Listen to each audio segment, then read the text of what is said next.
जब भी सत्ता में आएंगे या सत्ता की भागीदारी में पहुंचेंगे, सबसे पहले हम लोग कहेंगे कि जो जाति जनगणना कराएगा हम उसके साथ खड़े दिखाई देंगे, उसी की बताओ। आपको हमारे पिछड़े और दलित भाइयों, जिस तरह और प्रदेशों में सुविधाएं क्या आपको मिल रही है, अभी भी हमारे पिछड़े वर्ग के लोगों को 27% आरक्षण नहीं मिल रहा। क्या मिल रहा है मध्य प्रदेश में हमारे लोगों को? न कांग्रेस ने दिया, न बीजेपी ने दिया। आज वादा कर रहे हैं कि हम आरक्षण भी दे देंगे, वो इसलिए क्योंकि घबरा गए हैं पिछड़े और दलित और आदिवासी भाई की ताकतों से। इसीलिए मैंने कहा है जो दिल्ली की एनडीए है, बीजेपी की एनडीए, उसको कोई हराएगा तो हमारे यही पिछड़े दलित और आदिवासी भाई इनका मुकाबला करके हराने का काम करेंगे। इसलिए एनडीए का मुकाबला पीडीए करेगा। अब समाजवादियों ने तो बहुत काम किए, केवल 2 काम में बता के जा रहा हूँ, 2 काम में बता के जा रहा हूँ आपको। आपको याद होगा देश के प्रधानमंत्री एक लड़ाकू विमान से सड़क पर उतरे थे और जब हवाई जहाज से निकले थे तो अकेले निकले थे।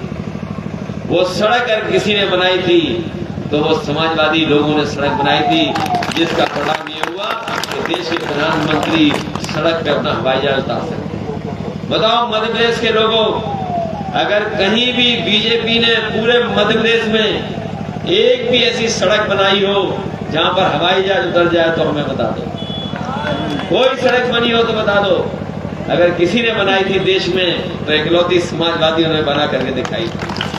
दूसरी बात मैं कह के जा रहा हूं, ये हमारे जवान जो शहीद हो जाते थे उनके घर परिवार के बीच में वर्दी और मेडल आया करता था।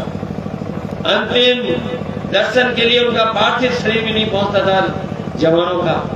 अगर उस फैसले को किसी ने लिया कि पूरे सम्मान के साथ हमारा जवान अगर किसी सीमा पर शहीद हो जाएगा तो उस जवान को पूरे सम्मान के साथ पार्थिव शरीर के साथ उसके घर परिवार के बीच में ले जाया जाएगा और पूरा सम्मान दिया जाएगा। अगर ये फैसला देश में किसी ने लिया था तो नेताजी ने और समाजवादी लोगों ने वो फैसला लिया। इसलिए देश तरक्की करे, खुशहाली के रास्ते पर जाए, यही समाजवादियों का संकल्प है। मैं जानता हूँ यहाँ के लोग अगर चाहेंगे तो बदलाव आ जाएगा, चाहेंगे यहाँ के लोग अगर चाहेंगे तो समाजवादी पार्टी अच्छे वोटों से जीत करके जाएगी। इसलिए मैं आपसे सभी से जितने साथी हैं सभा में आए हैं उनसे मदद और सहयोग मांग रहा हूँ, क्योंकि मिनी यादव पहली बार चुनाव लड़ रही है विधानसभा का।